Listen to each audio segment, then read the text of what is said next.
하겠습니다. 그래서 여러분들이 그 녹음을 하고 있다는 사실을 여러분들이 좀 알고 있기 바랍니다.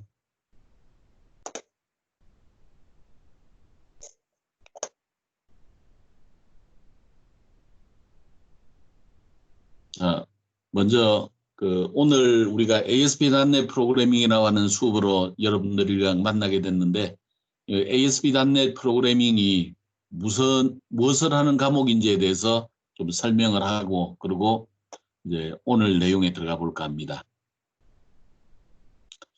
여기는 이 내용은 여러분들이 온라인 콘텐츠에서도 봤을 테니 이거는 그냥 넘어가도록 하겠습니다. 우리가 ASP.NET이라고 하는 과목을 만나게 되면 기본적으로 여러분들이 취업을 할 곳들은 지금 여기에는 이제 잡코리아에 있는 내용들을 가져왔는데 이런 분야에 여러분들이 취업하는 데 도움이 될 거예요.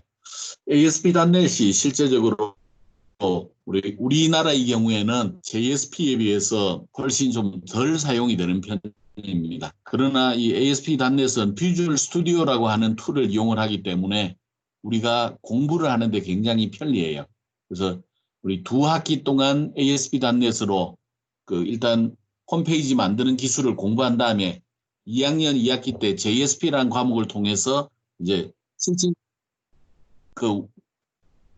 실제로 우리나라가 널리 사용하는 그런 JSP라고 하는 과목까지 다 같이 다루게 될 겁니다. 그래서 여러분들은 ASP.NET도 알고 있고 JSP도 알고 있고 그런 상황에서 여러분들이 이제 작업을 하게 될 것입니다. 그 회사에 진출하게 될 겁니다. 실제 웹 프로그래머라고 하는 직군을 가지게 되면 실제로 등록금이 상승폭이 이렇게 상당히 커져요. 그래서 우리가 9년차, 10년차 정도가 되면 실제로 여기에 연봉 여기에는 지금은 거의 한 4천만 원 가량 되는 걸로 나오는데 이게 요즘은 잡코리아에서 이런 자료를 제시를 안 해가지고 이게 좀 옛날 자료인데 최근에는 거의 이제 10년차 정도가 되면 4천만 원, 5천만 원 충분히 요 영역까지는 충분히 올라가고 있는 상황입니다. 그래서 여러분들이 출발할 때는 현재도 큰 차이가 안 나요. 이런 형태의 성장세를 기대를 할 수가 있어요. 여러분들이 9년차, 10년차 정도가 되면 여러분들의 나이를 생각해 보면 남학생은 군대를 갔다 오니까 30대 중반이 채 안 돼요. 여학생은 30대 초반이죠. 30대 초반에 그 정도의 월급을 받게 되면 우리가 아주 풍족하지는 않더라도 최소한 부족한 삶은 되지 않습니다. 그래서 여러분들이 프로그래머라고 하는 쪽으로 취업을 하겠다는 꿈을 좀 가져주기 바랍니다. 다른 직군에 비해서 훨씬 내 실력대로 보장을 받을 수 있는 직군이라 여러분들이 모두가 프로그래머로 취업을 할 수 있는 그런 사람으로 성장했으면 하는 게 우리의 바람입니다.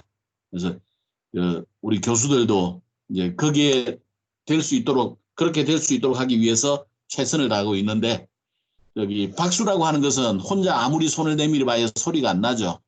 여러분들이 마주쳐져야 소리가 나는 겁니다. 그래서 우리도 열심히 할 테니까 여러분들도 같이 열심히 좀 참가해 주셨으면 좋겠다. 그런 얘기를 좀 부탁을 합니다. 우리 수업에서는 ASP.NET이라고 하는 걸 배우게 될 텐데 ASP.NET은 웹사이트 만드는 기술입니다. 웹사이트, 홈페이지 만드는 기술이에요. 그래서 이 웹이라고 하는 환경을 우리가 좀 이해를 해야 되겠고 거기에서 프로그래밍을 하는 그런 기술들을 좀 알아야 되겠어요. 여러분들이 홈페이지 만드는 기술 1학년 1학기 때 배운 게 있죠. 뭘 배웠죠? 웹 설계요. 웹 설계에서 이제 기술적으로 얘기를 하자면 HTML. 그렇죠. HTML을 배웠죠. 이미 여러분들은 홈페이지 만드는 기술 HTML 지금 1학기 때 했던 걸 요약을 하자면 HTML 그 다음에 한 가지가 더 있었죠. 자바스크립트라고 하는 걸 배웠습니다. 그죠? 자바스크립트. 그리고 여기에 연계해서 스타일 시트. 여기다가 보통 캐스케이드 붙여서 CSS라고 부르는 이런 기술까지 여러분들이 좀 배웠었죠. 근데 이런 HTML이나 자바스크립트나 그 캐스케이드 스타일 시트 같은 경우에는 얘네들은 그 홈페이지 형태를 만들 수 있지만 일방적으로 서버에서 클라이언트로 정보를 보내주는 용도의 홈페이지는 만들 수가 있어요. 그러나 사용자가 서버에게 원하는 자료를 요청하고 그 요청된 자료를 바탕으로 구하는 것들은 기본적으로 여기에 그 HTML 가지고는 구현할 수가 없어요. 예를 들어서 우리가 네이버나 다음에서 널리 쓰는 검색 기능 이런 것들은 기본적으로 HTML로는 절대 불가능해요. 여러분들이 뭔가 웹사이트에 접근했을 때 처음에 로그인을 하게 되죠. 로그인하는 것 HTML이나 자바스크립트나 스타일 시트 이런 것들로는 불가능해요. 쟤네들을 우리가 보통 이야기할 때 그래서 클라이언트에서 동작하는 프로그램이다. 그래서 클라이언트 사이드 스크립트라고 그래요. 클라이언트 측에서 동작되는 프로그램이다. 그런 의미입니다. 이 클라이언트 사이드 스크립트들은 기본적으로 여기 N이 빠졌네. 클라이언트 사이드 스크립트들은 기본적으로 내 웹사이트에서 나의 웹 브라우저에서 동작되지만 서버에 뭔가를 요청하는 것은 안 되는 겁니다. 우리 ASP.NET 프로그래밍은 거기에서 벗어나서 서버에 뭔가를 요청하고 내가 원하는 자료들만 뽑아낼 수가 있는 거죠.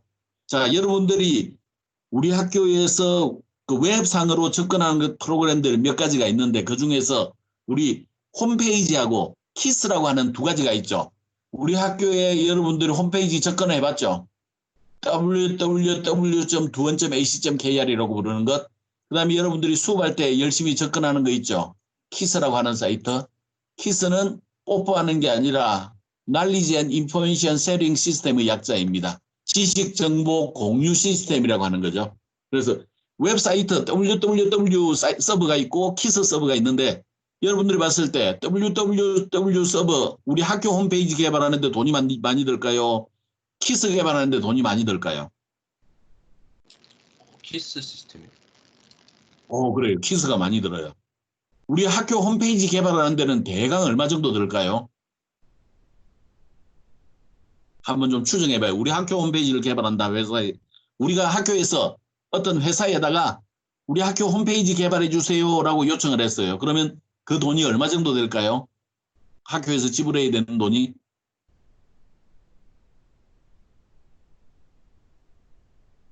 틀려도 좋아. 한번 아무나 이야기해봐요. 한 90? 90만 원? 그건 너무 싼데. 보통 이제 그 홈페이지 중에서 90만 원 이런 것들은 어떤 거냐면 완전히 틀이 딱 갖추어져 있어요. 이 기능을 쓸래 말래 이렇게 할 때는 그 정도가 돼요. 그 개인 홈페이지 같은 경우. 근데 기관의 홈페이지는 거기다가 내가 원하는 기능들을 요청하고 그러기 때문에 그보다는 좀 더 많이 나가요. 얼마 정도? 좀 더 써요. 150? 더 써요. 200?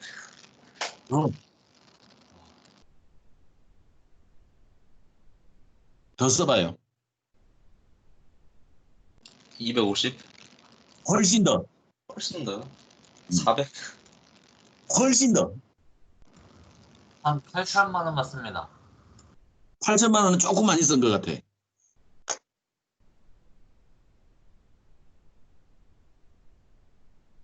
대략 한 5천만 원 정도 가요.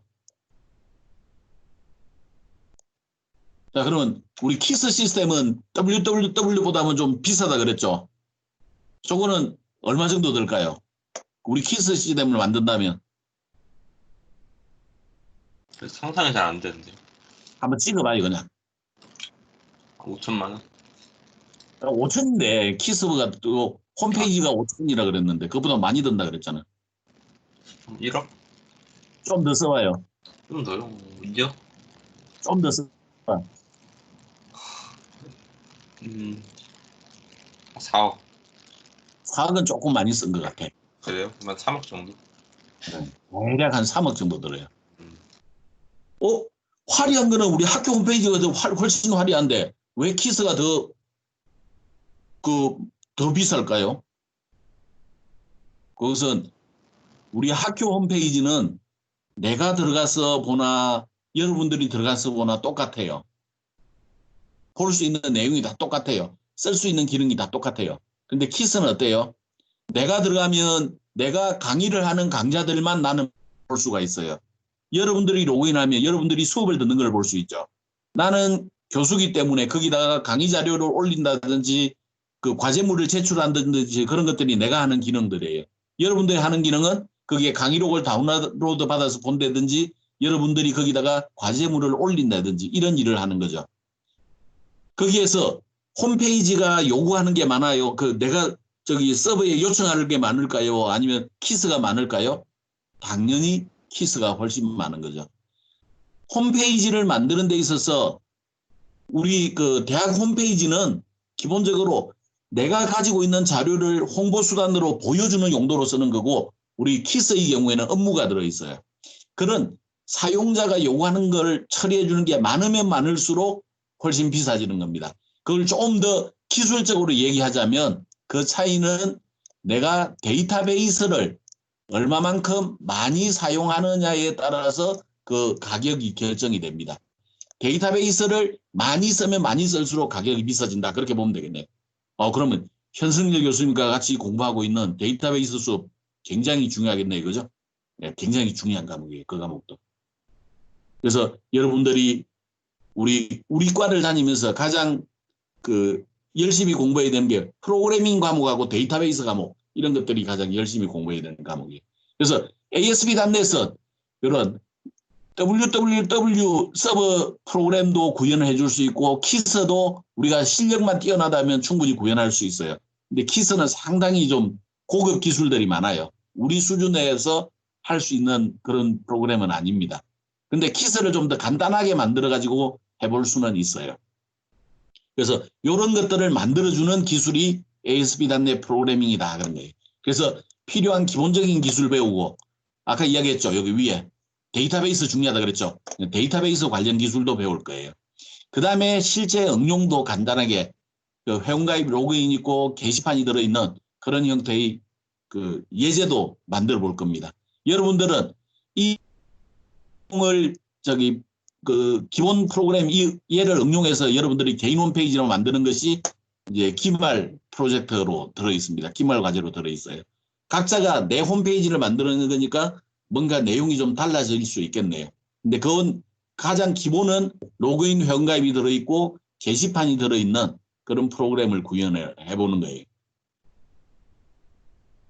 자, 우리가 그 프로그래밍 과목은 1학기 때 여러분들이 C# 프로그래밍 언어 OOP라고 하는 과목을 배웠었죠.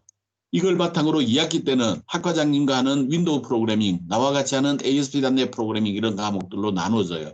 그리고 얘네들을 도와주기 위해서 자료구조 알고리즘, 데이터베이스 과목들이 있고 이 ASP.NET 프로그래밍을 공부하기 위해서 웹 설계도 공부했고 포토샵도 공부했고 웹기획이라는 것도 공부해요. 얘네들은 다 기본적으로 이런 ASP.NET으로 이렇게 연결되게 돼 있어요. 자, 지금까지 우리가 배웠던 모든 과목들이 다 이렇게 연결되어 있죠. 화살표가. 즉, 이 ASP.NET 프로그래밍을 공부하는 데 있어서는 기존에 공부했던 많은 것들이 종합적으로 작용해야 되는 프로그램이다. 그런 걸 알 수가 있는 거죠. 달리 말하면 사전에 필요했던 학습들이 많이 있다라는 거예요. 1학기 때 우리가 열심히 공부했던 거, 2학기 때 공부하는 일부들은 우리 ASP.NET을 최종적으로 공부하기 위한 거다. 그렇게 생각할 수 있겠어요. 사실은 웹기획이나 또는 이 데이터베이스라고 하는 것들은 사전에 배우고 이 과목들을 배우는 게 좀 더 효과적이기는 해요. 근데 우리가 2년제 학과이다 보니까 단계를 나눴을 때 4가지 단계밖에 안 돼요. 걔네들을 쫙 펼쳐놓으면 우리가 최소한 6학기는 돼줘야 그게 가능해져요. 그래서 지금 방법이 없어서 이제 이 C# 프로그래밍 언어와 OOP도 한 학기에 동시에 배우고 데이터베이스와 ASP.NET도 동시에 배우고 ASP.NET 웹기획도 동시에 배우고 그러는 거예요. 그래서 여러분들이 그런 것들을 좀 이해를 해야 되겠네요. 그 다음에 윈도우 프로그래밍은 이번 학기로서 기본적으로 끝나요. 그리고 ASP.NET은 2학기에 가면 2학년 때 가면 그 ASP.NET 응용이라는 과목으로 연결될 거고 얘네들은 완전히 일치하지는 않지만 다시 홈페이지를 만드는 최종 기술인 JSP로 이동하게 될 거예요. 그래서 이런 위계를 가지고 있다. 그런 생각하면 되겠네요. 이 ASP.NET을 공부를 잘 해둬야 2학년 때 가서 ASP.NET 응용도 공부가 쉬워지고 여기에서 이 웹이라고 하는 것들을 다 잘 배워놓으면 JSP를 공부하는 데 있어서도 훨씬 도움이 될 겁니다. 그래서 이런 위계를 가지고 공부를 하고 있다. 이런 것들도 좀 한번 좀 생각해 보면 좋겠네요. 우리는 이제 3학점 3시간으로 구성이 되어 있고 B반의 경우에는 목요일 2교시 4교시입니다. 원래 이 과목은 2학기 때 대면 수업하려고 그랬어요. 근데 코로나 때문에 현재는 지금 온라인으로 할 수밖에 없겠네요. 근데 우리가 이 확산 속도가 100명 이내로 내려가면 여러분들이 학교에 불러가지고 대면 수업을 실시하려 합니다. 50명 이하로 내려가면 당연히 대면 수업 가는 거고 100명 이하로 내려가더라도 우리가 좀 조심조심하면서 대면 수업을 진행을 하려고 합니다. 그래서 이 코로나 확산 속도만 둔화가 되면 여러분들과 직접 만나서 수업을 할 거예요. 그렇다고 하더라도 이 동영상 콘텐츠는 계속해서 여러분들에게 제공할 겁니다. 강의 진행 방식은 플립드 러닝이라고 하는 개념을 하려고 그래요. 그리고 여러분들은 학기 말에 보면 개인 홈페이지 만드는 기본적인 과제가 있다는 걸 생각해 주기 바랍니다. 성적 처리는 이런 형태로 진행을 할 거예요. 자, 플립드 러닝이라고 하는 것은 전통적인 강의실에서는 교수가 앞에 있고 학생들이 둘러서서 수업을 듣는 거예요. 그리고 집에 가서 숙제를 하는 형태로 구성이 되어 있죠. 플립드 러닝은 온라인 컨텐츠가 있고 그 온라인 컨텐츠를 이용을 해서 학생들이 교수가 얘네들을 컨텐츠를 강의에 해당되는 것들을 레코드, 녹음을 하고 쉐어, 공유를 해주는 거예요. 강의실 밖으로. 그러면 학생들은 미리 이제 워치 앤 리슨 듣거나 보거나 하는 거죠. 강의를. 수업 시간에 오기 전에. 그리고 수업 시간에는 뭘 하느냐? 어플라이드 러닝, 응용 학습을 하는 데 써요. 어플라이드 러닝 액티비티니까 응용 학습을 하기 위한 활동들. 그다음에 하이어 오더 띵킹 태스크, 좀 더 고차원적인 사고를 하는 작업들을 하게 되는 겁니다. 그다음에 이제 학생들은 도움을 받는 거예요. 누구로부터? 교수로부터도 도움을 받지만 peers, 동료로부터, 학생들에게부터 도움을 받는 거예요. 그래서 이런 것들을 우리가 플립드 러닝이라고 그러고 이런 체계가 전 세계적으로 이제 표준형으로 자리를 잡아가고 있습니다. 그래서 이 ASP.NET 강좌는 이 플립드 러닝 클래스룸을 체제를 딸 거예요. 그래서 우리가 수업 시간을 대면 수업을 하더라도 한 학기 내내 여러분들에게 동영상 강의록을 제공을 할 겁니다. 그래서 여러분들이 강의실에 오기 전에 미리 좀 한번 쭉 동영상을 보는 거예요. 질문 같은 거 잘 안 되던 걸 여러분들이 메모를 해가지고 가져오세요. 그리고 수업 시간에 질문하면 거기에 대해서 나는 이제 여러분들에게 설명을 해줄 거예요. 또는 여러분들에게 이것에 대해서 좀 설명을 해줄 사람하고 얘기할 수도 있어요. 그리고 필요하다면 여러분들 한 소그룹으로 모여서 논의를 하게 하고 이런 것도 할 거고 여러분들이 직접 수업 시간에는 해당되는 과제를 완성하는 걸 목표로 할 겁니다. 그래서 여러분들이 사전에 학습을 해줘야 돼요. 수업 시간에는 가급적 나는 이제 설명을 적게 할 겁니다. 왜냐하면 온라인 콘텐츠에 자세하게 설명을 해놓았기 때문에 다시 듣고 싶은 게 있으면 온라인 콘텐츠를 다시 보면 되겠죠. 그래서 질의응답 위주, 실습 프로그램 동작이 되는지 여부 이런 것들을 기본적으로 위주로 이제 수업을 진행할 거예요. 그리고 여러분들이 복습하는 것은 도전과제 또는 구글링 과제 이런 것들이 있을 수가 있습니다. 그래서 좀 더 고차원적인 도전과제가 있으면 도전과제를 어떻게 한다는 것은 수업 시간에 어느 정도 개념적인 설명을 해둘 거고 구현하는 것들은 여러분들이 직접 만들어가고 이런 형태로 진행을 하려고 해요. 요거는 여러분들이 한번 다 봤을 거니까 이런 식으로 진행을 할 겁니다. 물론 시간 차이는 조금씩 있을 수도 있죠. 자, 첫 번째 거는 이제 얘기를 했고 이제 1번 강의에 대해서 이제 잠깐 또 여러분들에게 좀 몇 가지 설명을 하도록 하죠. ASP.NET 개발 환경이라고 하는 이제 주제네요.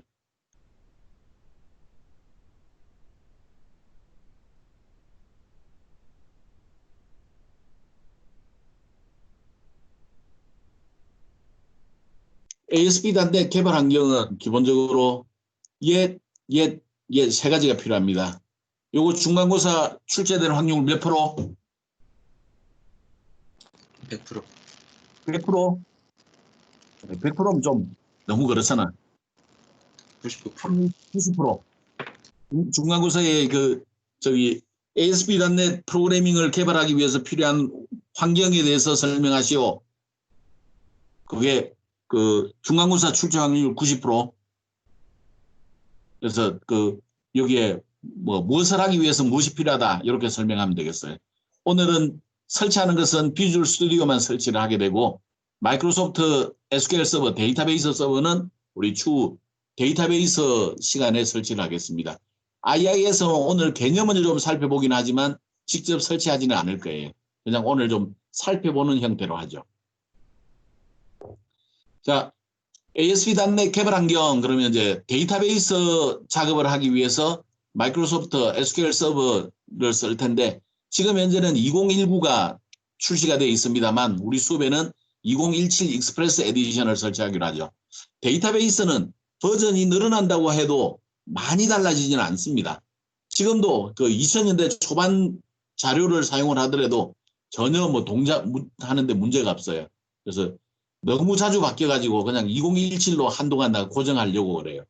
프로그래밍 환경으로는 비주얼 스튜디오를 쓰는데 현재 나와 있는 가장 최신 환경이 2019입니다. 그래서 2019를 사용하기로 하죠. 얘네들은 프로그래밍 환경, 우리가 보통 통합 개발 환경 그래요. 그래서 IDE라고 부릅니다. Integrated Development Environment. 그래서 IDE라고 부르는 프로그램입니다. 비주얼 스튜디오가 가장 중요하죠. 실제로 우리가 실행을 하기 위해서는 IIS가 필요한데 우리가 개발 과정에서는 이 비주얼 스튜디오 내에 보면 가상의 웹서버가 존재를 해요. 그래서 IIS를 설치하지 않아도 우리가 프로그램 개발하는 데는 문제가 없어요. 그렇지만 내가 사이트를 만들어 가지고 다른 사람들이 접근을 할 수 있도록 하겠다. 그렇게 할 때는 우리가 IIS도 설치를 해야 될 필요가 있습니다. 자, 비주얼 스튜디오를 다운로드할 때는 이 주소를 입력하면 됩니다. What's New가 새로 나온 게 뭐니라는 거죠. 가장 최신의 정보들을 이제 얻는 데 사용이 됩니다. 그러면 이 주소를 넣은 다음에 엔터를 치게 되면 새 소식이 나오게 되고 비주얼 스튜디오 2019라는 게 있어요. 그러면 여기에 이런 창이 있을 텐데 얘네들을 우리가 드랍다운 리스트라고 불러요. 이 드랍다운 리스트의 오른쪽에 있는 화살표를 클릭을 하게 되면 이렇게 펼쳐지게 될 거고 우리가 비주얼 스튜디오 2019에는 커뮤니티라고 하는 게 있고 프로페셔널이 있고 엔터프라이즈가 있어요. 커뮤니티는 우리가 공동체 그런 뜻이죠. 공동체를 위해서 해주는 것. 얘네들은 우리가 무료로 구해낼 수가 있어요. 공짜예요. 다운로드도 공짜, 사용하는 것도 공짜예요. 근데 사용할 때 보면 한 달간은 그냥 공짜로 쓰지만 한 달이 지나면 로그인 할래, 살래 그렇게 물어볼 거예요. 그래서 우리가 마이크로소프트 계정을 하나 만들어서 로그인을 한번 하게 되면 평생 공짜로 쓸 수 있습니다. 프로페셔널 에디션은 다운로드는 공짜로 할 수 있지만 한 달 후에는 돈 주고 사야 돼요. 사지 않으면 사용할 수가 없습니다. 이것은 전문가용에 해당이 되는데 커뮤니티 에디션과 프로페셔널 에디션은 그렇게 많이 차이가 나지 않습니다. 그냥 커뮤니티 에디션으로 공부를 하더라도 프로페셔널은 큰 문제 없이 쓸 수가 있어요. 엔터프라이즈는 기업용에 해당되는 것들입니다. 그래서 지금 현재 우리는 커뮤니티 에디션, 무료로 다운로드 받을 수 있는 커뮤니티 에디션을 이용하기로 하겠습니다. 자, 그러면 다운로드가 되는데 이제 우리가 설치하는 과정에서는 딱 두 가지만 기억하면 되겠네요. 우리가 워크로드를 이제 그 결정을 해줘야 되는데 워크로드에서 우리는 두 가지를 넣을 거예요. ASP.NET 및 웹 개발, .NET 데스크탑 개발 이 두 가지를 쓸 텐데 이 .NET 데스크탑 개발에서는 1학기에 C# OP 강좌, 현재 2학기에 윈도우즈 프로그래밍에서도 사용을 하게 됩니다. 그래서 우리 여기에 있는 얘를 선택하고 얘를 선택을 해주기 바랍니다. 그러면 그 두 가지를 선택하면 되겠고 나머지 것들은 지금 기본적으로 우리가 그 필요할 때 쓰면 되는데 이제 파이썬은 현재 우리 수업에는 다루지 않죠. 파이썬은 현재 우리 수업에는 다루지 않습니다. 요거는 인공지능 AI 쪽 할 때 공부를 해야 되고 최근에 들어서는 노드.js도 많이 사용을 하고 있습니다. 그다음에 C++를 이용하는 경우에는 이 프로그램을 이용을 하면 되고 모바일 개발할 때는 얘를 쓰는데 윈도우 모바일은 거의 전 세계적으로 점유율이 뭐 거의 없다시피 해서 얘네들을 쓸 일이 없습니다. 현재 우리는 그 웹 개발과 .NET 데스크탑 개발 두 가지만 해주면 되겠어요. 그러면 뭐 설치가 되겠죠.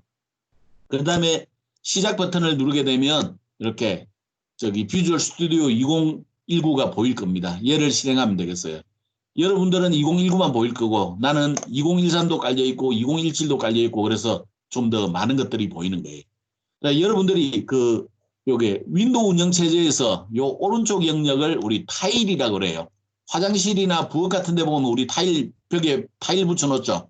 그와 같이 벽에다가 타일 붙여놓은 모양이라고 그래서 윈도우 운영 체제에서 요 시작되는 영역을 우리가 타일이라고 부르는데 이 타일 위치에 얘네들을 설치해 놓으면 실행할 때 굉장히 도움이 돼요. 그냥 드래그해서 드랍해 주면 이쪽으로 이동합니다. 그러면 시작 버튼 누르고 바로 타일에 있는 걸 선택해 줌으로써 요 위치 아래 위로 왔다 갔다 하면서 내가 원하는 걸 찾을 필요가 없어요. 즉 타일 영역에는 자주 사용하는 그런 소프트웨어들을 여기다 타일에다가 등록해 준다면 우리가 실행할 때 아주 편리하게 쓸 수가 있습니다. 이 타일들을 열심히 좀 사용해 주기 바랍니다. 그러면 이와 같이 실행이 될 거예요. 그래서 오늘 과제는 이 화면을 촬영해서 내는 거죠. 과제 체크를 했더니 이 전 단계에 해당되는 걸 딱 실행 끝난 걸 뭐 제출하는 학생이 있긴 하던데 그냥 그것도 인정하기로 하겠습니다. 그래서 요런 형태로 나오면 기본적으로 이제 비주얼 스튜디오를 제대로 설치했다라는 걸 알 수가 있는 거죠. 이제 요 화면을 나온 다음에 이제 다음 시간에는 얘를 이용을 해가지고 이제 실제 작업하는 맛보기 작업을 살펴보도록 하겠습니다. 요 영역을 도구상자 여기를 작업하면 그리고 여기를 솔루션 탐색기 이쪽을 속성창이라고 부릅니다. 도구상자는 디자인할 때 내가 컨트롤들을 여기 화면에 폼에다 배치해주는 역할을 하게 될 거고 작업하면은 UI 디자인이나 소스코드 편집기 이런 두 가지 형태로 사용이 됩니다. 우리가 1학기 때 OP 수업이나 C# 할 때도 마찬가지였죠. 여기에 윈도우 폼 작업을 해주고 그 다음에 컨트롤 특히 버튼을 따당 더블 클릭하면 소스 코드를 넣을 수도 있었죠. 지금은 그냥 윈도우 폼이 아니라 웹 폼으로 바뀔 뿐이에요. 그래서 나머지는 기존에 하던 작업과 비슷합니다. 솔루션 탐색기는 말 그대로 탐색을 해주는 거예요. 솔루션 내에 여러 가지 구성 요소가 있는데 구성 요소를 좀 더 손쉽게 찾아갈 수 있도록 해주는 게 솔루션 탐색기입니다. 그래서 내가 원하는 파일을 쉽게 찾아갈 수 있게 해주죠. 여기서 따당 더블 클릭하면 이쪽에 작업 화면에 펼쳐지게 될 겁니다. 속성창은 일반적으로 우리가 UI 디자인할 때 컨트롤의 속성을 결정을 해주고 컨트롤의 이벤트를 설정할 때 사용을 해주는 그런 창이 되겠습니다. 자, 다음은 우리가 사실은 보통 이제 대학의 과목으로 따지면 데이터 통신이라고 부르는 과목들이 있어요. 아니면 컴퓨터 통신 그렇게 부르기도 해요. 이 데이터 통신, 컴퓨터 통신이라고 하는 과목들은 원래는 이제 어떤 역할들을 해주는 거냐면 이제 하드웨어를 어떻게 구성하느냐, 그 하드웨어가 동작이 되기 위해서 어떤 약속들이 필요하느냐 이런 과목들을 다루는 게 보통 데이터 통신이라고 하는 거고 보통 3학점짜리 한 과목으로 구성이 돼 있어요. 근데 우리가 데이터 통신이라고 하는 과목이 없죠. 지금 우리 학과는. 그래서 이 데이터 통신에서 필수적으로 알아야 되는 요소, 하드웨어 구성 요소들이 몇 가지 있는데 걔네들을 이제 설치 다음에 이제 1시간 분량 정도로 내가 넣어두었어요. 그 내용을 이제 여러분들이 동영상을 봤을 텐데 이제 그 내용들을 좀 여기서 요약해 보기로 하죠. 자, 네트워크 뭐라 그랬어요? 우리 IT 분야에서 사용하는 네트워크 뭐라 그런다?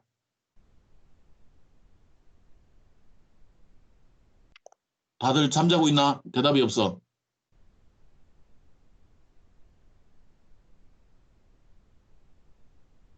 네트워크가 뭐다?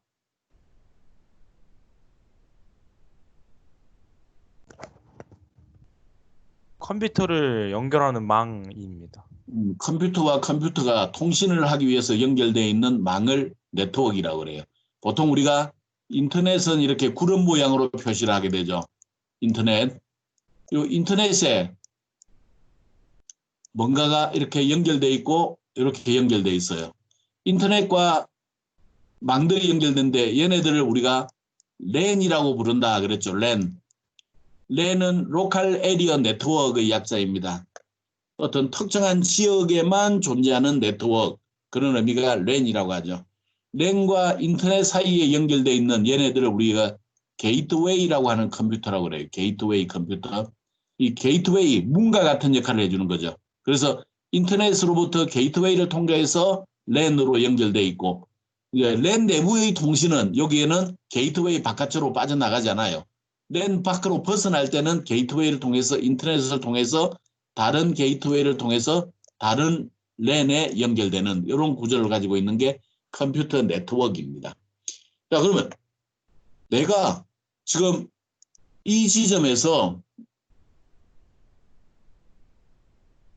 내가 여기 있는 컴퓨터에서 여기 있는 컴퓨터로 쭉 게이트웨이를 통해서, 인터넷을 통해서, 게이트웨이를 통해서 서로 이렇게 정보를 주고받아야 되겠어요.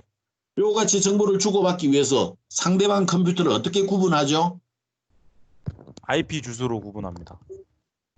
그렇죠. 그게 바로 IP 주소라고 하는 거예요. 컴퓨터와 컴퓨터를 서로 구분해 주기 위한 주소, 그걸 IP 주소라고 그래요. IP 주소는 IP 버전 4와 IP 버전 6가 있는데 IP 버전 6는 아직 크게 보급이 안 돼 있어요. 현재는 IP 버전 4가 가장 널리 사용이 됩니다. IP 버전 4는 이런 형태로 그 소수점으로 구분되어 있는 10진수 4개로 구성이 되어 있다 그랬네요. 그리고 각각은 1바이트로 구성이 되어 있어서 1바이트는 8비트, 총 256개를 구분해 줄 수 있죠. 그래서 256 곱하기 256 곱하기 256 곱하기 256 이런 형태로 이제 존재하는 그런 주소 체계입니다. 그래서 대략 한 42억 개를 구분해 줄 수 있는 게 이제 이 IP 버전 4에 해당이 되는 거죠. 42억 개의 컴퓨터를 이제 구분해 줄 수 있어요. 1990년대 인터넷이 처음 만들어질 때는 42억 개 정도가 되면 전 세계에 존재하는 컴퓨터를 연결하고도 남겠다라는 생각을 했었죠. 근데 지금은 워낙에 IP가 필요한 장비들이 많아가지고 42억 개가 모자라기 시작해요. 그래서 버전 6를 만들었는데 버전 6는 16진수 4자리, 16진수 4자리, 16진수 4자리, 16진수 4자리 이게 총 8개가 존재를 하죠. 그래서 얘들은 하나, 둘, 셋, 넷, 다섯, 여섯, 일곱 이런 형태로 존재하는 거예요. 그래서 이 IP 버전 4의 경우에는 전 지구상에 존재하는 먼지의 번호를 붙일 수 있을 정도다라고 표현해 주는 거예요. 굉장히 다양하죠. 근데 아직은 IP 버전 4가 별로 이용이 되지 않는 것은 사설 IP라고 하는 것 때문에 그렇습니다. 사설 IP. 지금 현재 우리 실습실에는 전부 이 사설 IP를 사용을 하고 있어요. 그 DHCP라고 하는 방식에 의해서 그 다이나믹으로 동적으로 IP를 줬다 뺐다 줬다 뺐다 해주는데 그것 또한 공인 IP가 아니라 사설 IP를 이용하고 있어요. 그래서 사설 IP 사용으로 그 IP 버전 4가 현재도 더 많이 사용이 되고 있습니다. DNS라고 하는 것은 도메인 네임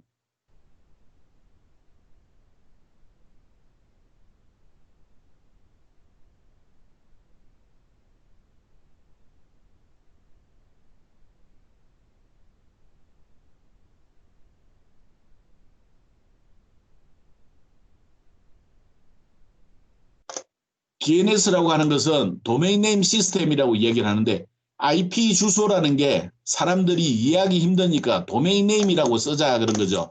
현재 우리가 많이 키스라고 한다면 키스 두원점 ac.kr 이렇게 씁니다. KR 한국이죠. 코리아. AC 어카데미 학술기관이에요. 두원은 기관 이름입니다. 대한민국에 존재하는 학술기관인 두원의 키스 서버 이렇게 이야기를 하는 거죠. 여기가 또 따따따가 되면 그 웹 서버 이렇게 되는 겁니다. 그래서 이런 형태로 하면 우리가 기억하기가 훨씬 편해요. 그래서 사람들은 주로 이제 도메인 네임을 쓰는데 도메인 네임은 컴퓨터는 이해하지 못하는 주소 체계예요. 그래서 우리가 DNS 서버라고 하는 그래서 우리가 www.2번.ac.kr 그러면 10.1.27번인가 그런 IP 주소로 바꿔줘요. 그래서 DNS 서버를 해주는데 네트워크를 우리가 설정해 줄 때 도메인 네임이라고 하는 것들을 설정을 해주게 됩니다. 자, 잠깐 그 내 컴퓨터에서 한번 그 테스트를 해보죠. 자, 커맨드라고 치게 되면 이렇게 이제 명령 프롬프트가 쓰는데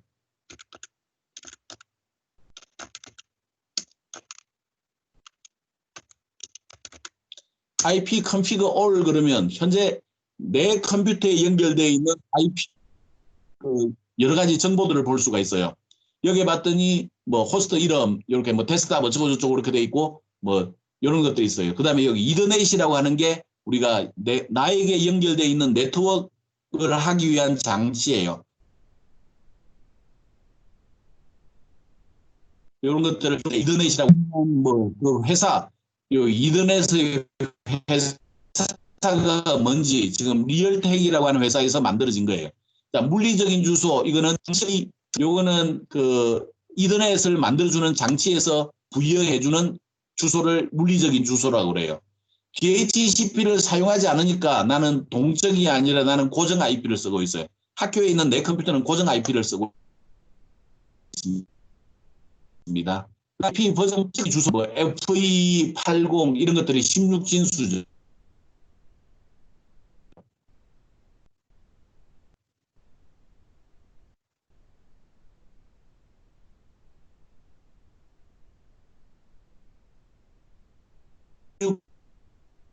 네.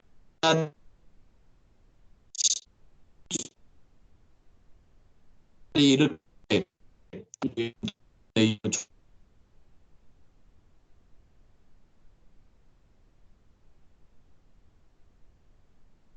잠깐 네트워크가 끊어졌었네요. 자, 서브넷 마스크를 이용한 서브넷 마스크는 차후에 혹시 기회가 되면 설명하기로 하죠. 기본 게이트웨이 밖으로 빠져나갈 때 쓰는 거죠. 117.16.184.254라고 하는 이 게이트웨이를 통해서 빠져나가게 되는 겁니다. 그리고 여기 아래쪽에 보니까 DNS 서버라고 하는 게 있네요. 내가 왜 자꾸 끊어지지? IP 주소를 구해내기 위해서는 기본적으로 이 컴퓨터를 이용해서 나는 IP 주소를 구해내요. 만약에 164 저 번호가 문제가 생기면 210.119.160.2라고 하는 저 컴퓨터에 DNS 서버를 도메인 네임을 넘겨줄 테니까 IP 주소를 다오라고 쓰는 겁니다. 그래서 실제로 이런 형태로 우리가 DNS 서버나 이런 것 기본적으로 네트워크를 설정할 때 얘네들이 이미 들어있다 그렇게 이해하면 되겠네요. 자, 다음은 그 포트라고 하는 거예요. 포트라고 하는 것은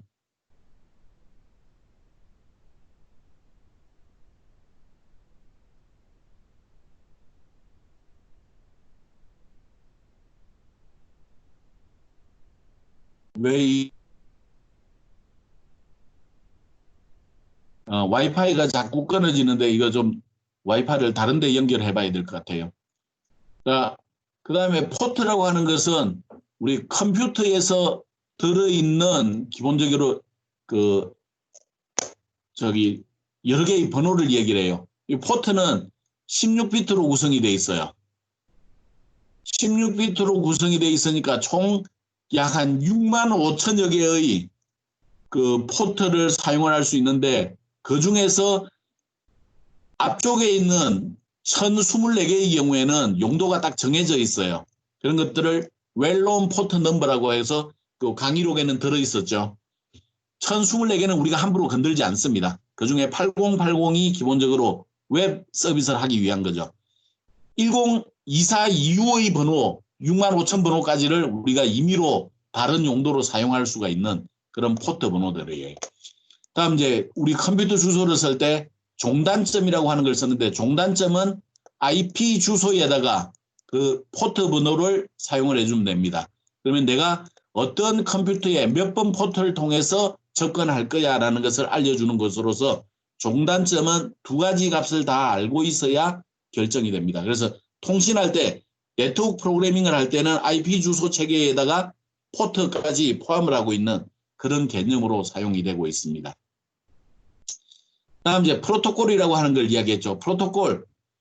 여러분들이 강의록을 보면 그런 거 있었을 거예요. 사람 사이에 대화를 하기 위해서는 기본적으로 언어가 필요하다. 그 언어라고 하는 것은 사실은 우리가 약속이죠. 언어는 약속이에요. 우리가 대화를 할 수 있는 것은 나와 여러분들이 언어, 그중에서 한글이라고 하는 언어 체계에 익숙하기 때문에 대화가 가능한 거죠. 나는 아프리카 말로 하고 여러분들이 한국말을 알고 있다면 우리 사이에는 대화가 안 되는 거죠. 약속이 깨어졌어요. 컴퓨터와 컴퓨터가 서로 통신을 하기 위해서도 둘 사이에 약속이 필요해요. 그 약속을 프로토콜이라고 부른다 그랬죠. 이 프로토콜은 기본적으로 글자가 왜 이렇게 안 써질까? 프로토콜은 우리말로 할 때는 통신규약 그렇게 번역한다고 그랬죠. 이 프로토콜은 지금 우리가 가장 널리 쓰는 게 TCP/IP 프로토콜 슈트 또는 TCP/IP 프로토콜 스위트라고 하는 체제로 구성이 되어 있는데 이 스위트 슈트라고 하는 것은 여러 개가 들어있는 집합, 여러 개를 동시에 쓰고 있다. 그런 의미에서 우리가 슈트 혹은 스위트라고 하는 이름으로 부른다 그랬죠. 여러 개를 가지고 있다. TCP라고 하는 것도 여러 개, IP라고 하는 것도 여러 개의 프로토콜 약속들이 한 집합을 이루고 있다. 그렇게 이야기를 했습니다.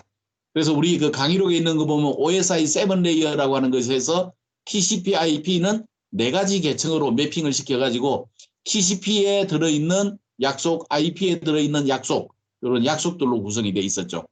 TCP의 응용 계층에 보면 뭐 HTTP를 하기 위한 그런 그 약속도 들어 있었어요. 그다음에 뭐 FTP를 하기 위한 파일을 보내기 위한 약속도 들어 있고 그랬죠.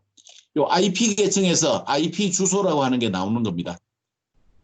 IP 주소는 요 IP 영역에서 이제 정의가 되는 그런 약속들이에요. 그래서 TCP/IP 프로토콜 슈트는 하나가 아니라 여러 개의 프로토콜들이 모여 있는 형태다. 그렇게 이해를 하면 되겠네요. 그리고 우리가 인터넷상에 연결되어 있는 컴퓨터에서 알아야 되는 용어 클라이언트와 서버라고 하는 겁니다. 클라이언트는 우리나라 말로 하면 고객이죠. 고객. 서버는 우리나라 말로 하면 제공자입니다. 제공자.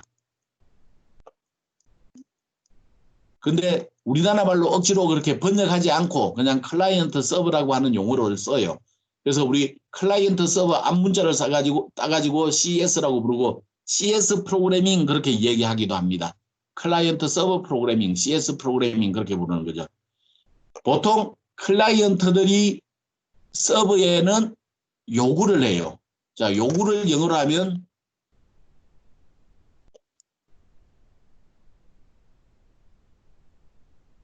리퀘스트라고 그래요. 요구. 이거 리퀘스트. 잘 알아두기 바랍니다. 리퀘스트 수수료 나와요. 요구입니다. 우리가 서버에서 클라이언트로 정보를 보내주는 것을 응답이라고 그래요.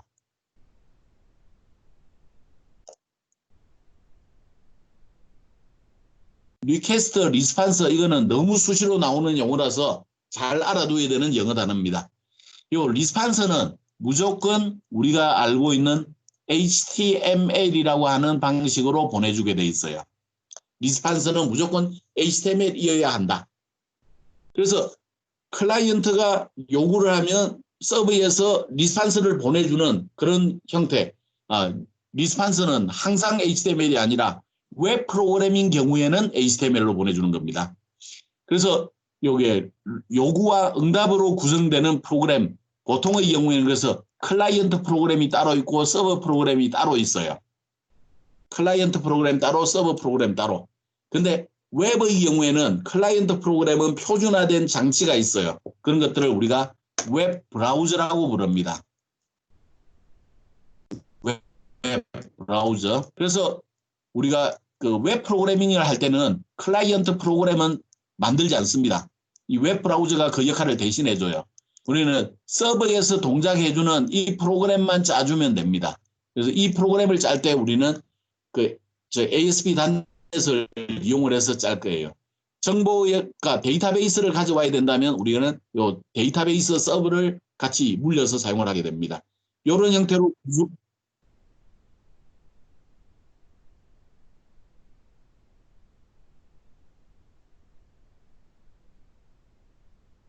이런 형태로 구성되어 있는 구조를 3티어 아키텍처라고 부른다 그랬네요. 그래서 인터넷에서 동작하는 프로그램은 기본적으로 보통 우리 인터넷은 이제 월드와이드 웹 줄여서 WWW라고 부르는데 이 그 웹을 기본으로 동작되는 프로그램을 얘기를 해요. 웹은 팀 버너스리가 1989년에 만든 그런 체제죠. HTTP라고 하는 방식에다가 HTML이라고 하는 언어를 이용해서 정보를 공유해주는 체계, 그게 1989년 팀 버너스리가 만들어준 월드와이드 웹 환경이죠. 웹 환경에서는 기본 약속은 HTTP라고 하는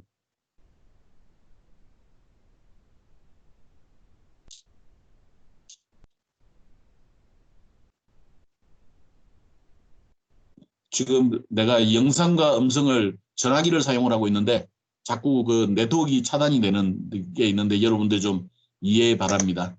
HTTP라고 하는 통신규약, 약속을 통해서 HTML이라고 하는 언어를 이용해서 사용하는 그런 체제였어요. 그래서 웹 환경은 웹 서버가 필요하고 웹 클라이언트가 필요하다. 웹 클라이언트는 웹 브라우저라고 그랬죠. 웹 서버에서 사용하는 그 환경은 현재 우리는 II라고 하는 그 웹 서버 환경을 쓸 겁니다. 현재 프로그램은 ASP.NET이라고 하는 그 프로그램 체제를 이용해서 IIS에서 동작되는 그런 프로그램을 짜는 게 이제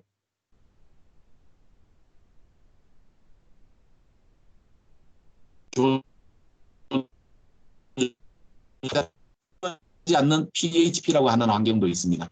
그다음에 JSP, 우리가 2학년 2학기 때 공부하게 될 JSP라고 하는 것도 있죠. 그래서 서버 프로그래밍은 ASP.NET, PHP, JSP 이런 세 가지가 현재 그 사용이 되는 거고, 가장 널리 사용이 되는 것은 현재 JSP가 가장 널리 씁니다. ASP.NET은 우리나라는 별로 안 쓰는데 일본이나 미국 같은 데서는 ASP.NET 많이 씁니다. ASP.NET은 특징이 동작되는 게 가장, 그리고 JSP는 굉장히 복잡한 일까지 다 처리해 줄 수 있는 게 JSP 환경입니다. 다음은 IIS. 이것은 그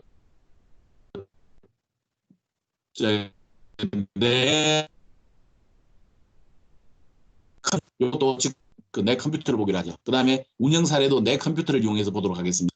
자, 오늘 우리가 여기까지 기본적으로 다루도록 하죠. 자, 그러면 이제 IIS를 보겠습니다. IIS 작업을 하기 위해서는 여기에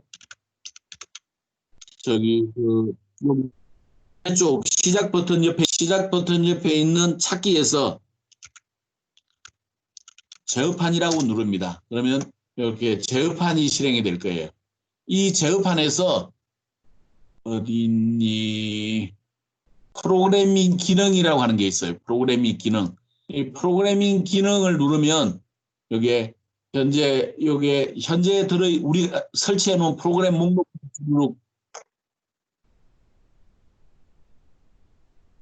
현재 우리가 설치해 놓은 프로그램 목록들이 나올 거예요. 근데 얘를 보지 말고 그 밑에 있는 윈도우즈 기능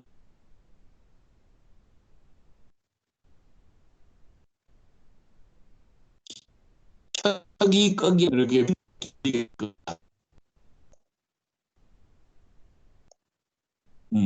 이렇게 윈도우즈 기능 켜기 끄기가 나올 거예요. 그 중에서 쭉 가보면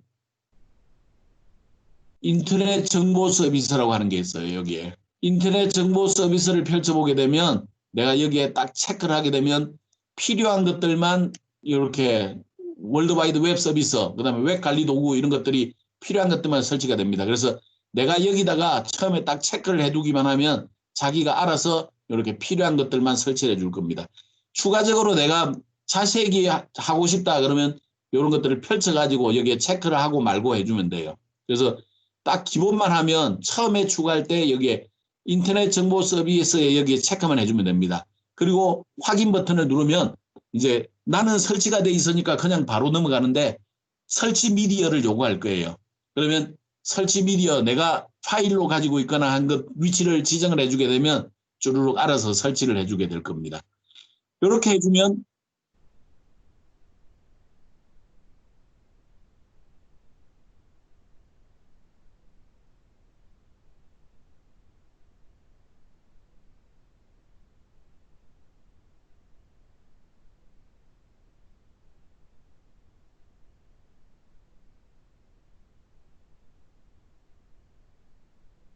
이렇게 해주면 설치 작업은 다 끝났어요.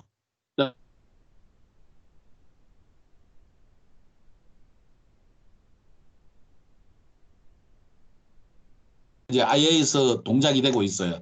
그 윈도우 탐색기에서 내 PC를 선택을 하고 여기서 오른 마우스를 누릅니다. 그 다음에 관리를 해보기로 하죠. 내 PC 관리.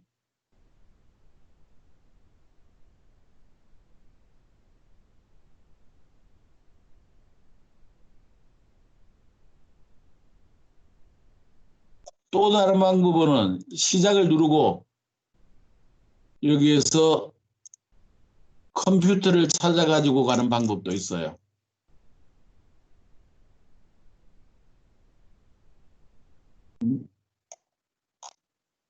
내가 잘 안 쓰니까 못 찾겠네. 하여튼 이렇게 찾아가는 방법도 있습니다. 그 중에서 서비스 및 응용 프로그램을 펼쳐보게 되면 여기에 IIS 인터넷 정보 서비스 관리자가 보일 거예요. 현재 인터넷 정보 관리 IIS 관리자를 보게 되면 현재 여기에는 이런 형태로 이제 존재를 해요. 여기에서 그 사이트라고 하는 걸 펼쳐보게 되면 이제 기본 웹사이트는 나는 지금 중지를 시켜놨어요. 그리고 브로드웨이라고 하는 그 요 사이트를 지금 현재 내 컴퓨터에서 그 하고 있습니다. 요 내 컴퓨터에 접근하려면 broadway.duon.ac.kr이라고 하는 이런 형태로 찾으면 되고 아니면 요 오른쪽에 좀 글자가 작아서 보이는지 모르겠네요. 웹사이트 찾아보기에 117.163.184.40:80 요게 IP 주소 80 포트 번호예요. 그래서 이런 형태로 갈 수가 있습니다. 내 컴퓨터에 연결하면 우리 그 두원 교수의 홈페이지가 운영이 되고 있습니다. 거기에 와봐야 여러분들은 뭐 볼 수 있는 게 극히 제한적이라서 뭐 오는 거 막지는 않겠습니다만 뭐 크게 볼 건 없을 거예요. 자, 여기에서 브로드웨이 서비스에서는 현재 ASP.NET과 관련되어 있는 여러 가지 작업들이 돼 있고 IIS와 관련되어 있는 작업들이 있고 그래요. 요것을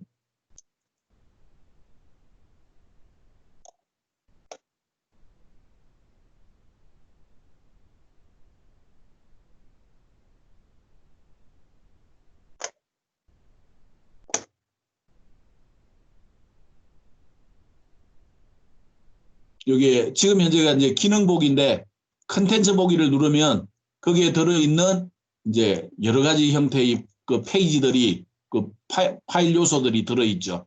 그래서 이런 정보들을 내가 기능 보기를 통해서 볼 수도 있고 컨텐츠 보기를 통해서 볼 수도 있고 이렇게 확인해 줄 수가 있는 겁니다. 그래서 지금 이런 형태로 IIS가 동작이 돼요.